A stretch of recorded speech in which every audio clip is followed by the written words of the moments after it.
Alors, pour ce cours, on va voir l'énonciation, l'énoncé, les énonciateurs, les destinataires et les types de narrateurs.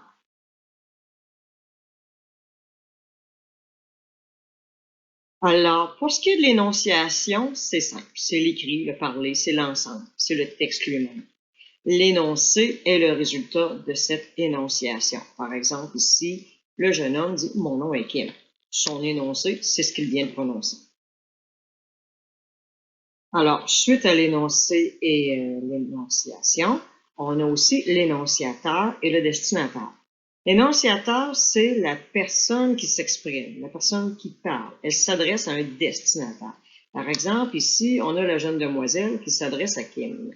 Bonjour Kim, il est bientôt 8 heures, ça va sonner. La demoiselle est énonciateur et Kim est le destinataire. Les rôles peuvent s'inverser. L'énonciateur devient le destinataire, etc. Donc, ici, Kim, qui lui a répondu, lui pose aussi la question « Vois-tu à la sortie scolaire? » Il est donc l'énonciateur.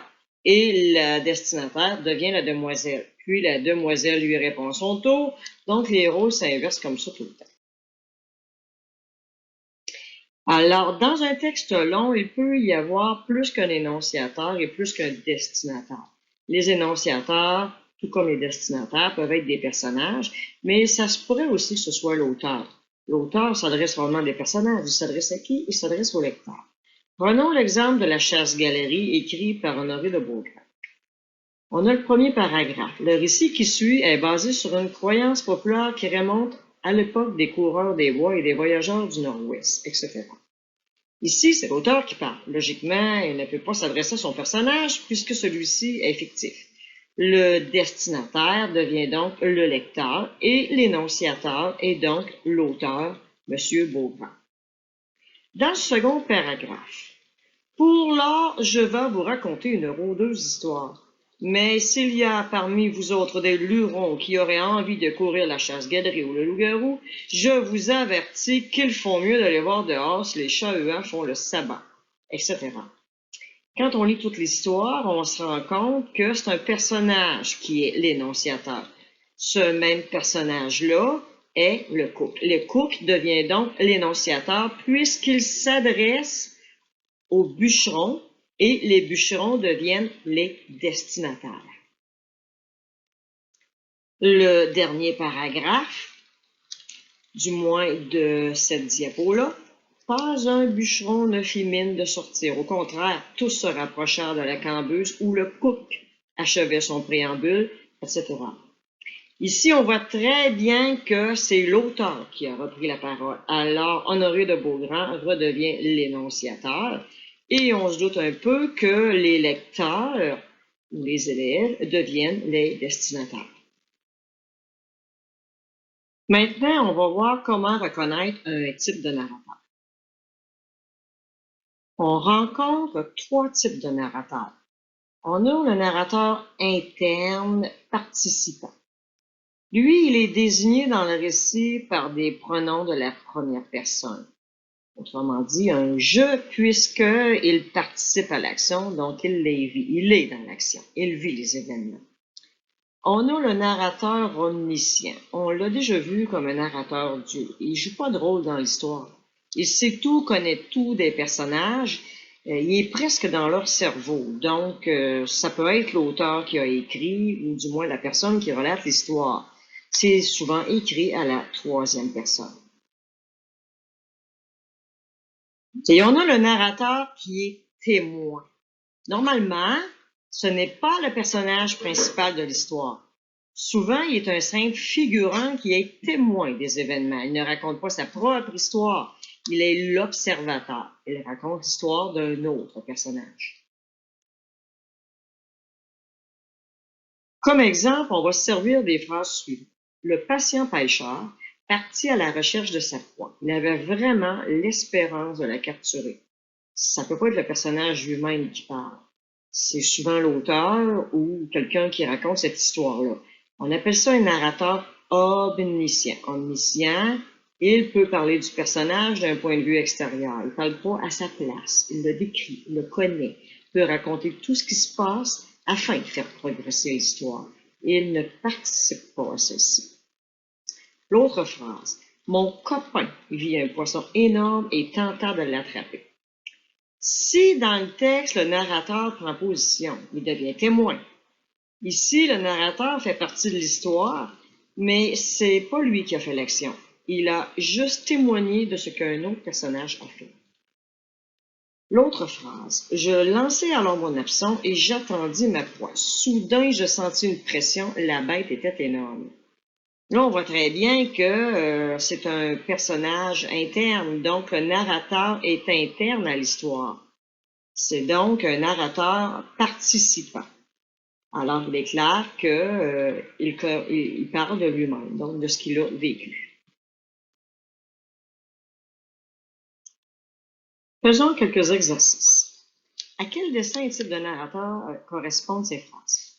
Marco aimait beaucoup la nature. Il adorait la pêche et il décida de prendre des vacances afin d'aller dans une pourvoirie pour y pratiquer son loisir préféré. Selon toi, s'agit-il d'un narrateur omniscient, un narrateur interne ou participant ou d'un narrateur témoin?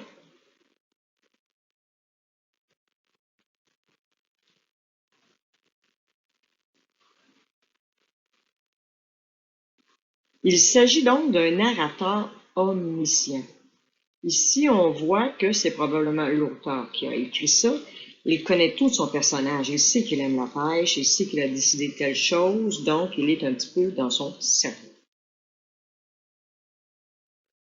Voyons la phrase suivante. C'est pendant cette période qu'il m'a confié sa peine. Nous étions tous les deux en train de pêcher et il se mit à pleurer. S'agit-il d'un narrateur omniscient, d'un narrateur interne ou participant ou d'un narrateur témoin?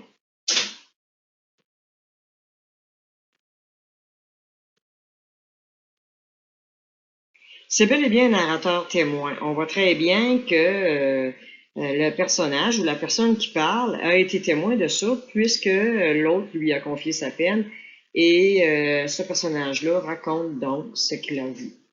C'est pour ça qu'on voit une caméra en train de filmer quelqu'un. C'est un témoignage. Encore une fois, l'autre phrase. Je ne pensais pas que j'aimerais autant partir en campagne. La pêche m'a appris beaucoup sur moi-même. J'ai besoin de calme. Un jour, j'y retournerai. D'après toi, s'agit-il d'un narrateur omniscient, un narrateur interne ou participant ou d'un narrateur témoin?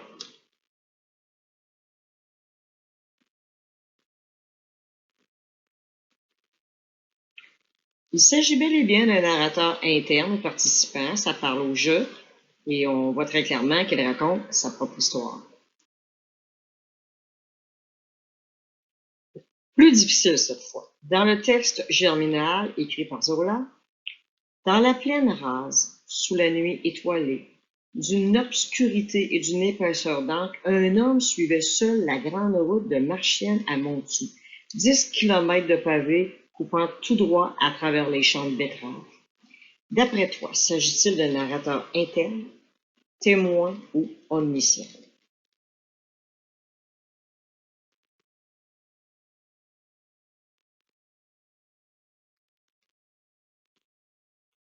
On a affaire à un narrateur témoin. Ça ressemble un petit peu à omniscient, mais c'est bel et bien témoin parce que il ne parle pas vraiment des émotions du personnage. Il parle uniquement de ce qu'il a vu de l'extérieur. On ignore donc l'identité du personnage, on observe juste les déplacements.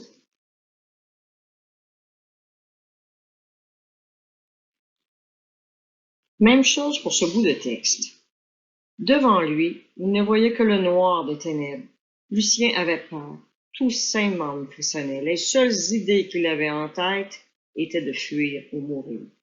Selon toi, s'agit-il d'un narrateur interne, témoin ou omniscient?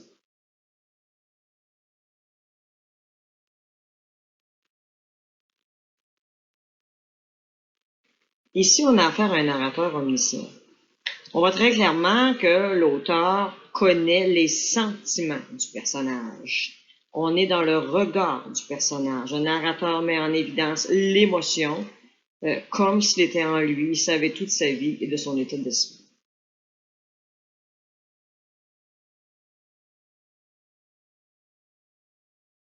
Poursuivons. Je n'avais jamais vu quelque chose d'aussi invraisemblable. J'étais complètement sous le charme de la sirène. Elle me regardait d'un air perdu. Pendant un instant, j'eus l'impression de comprendre sa part. S'agit-il d'un narrateur interne, témoin ou omniscient?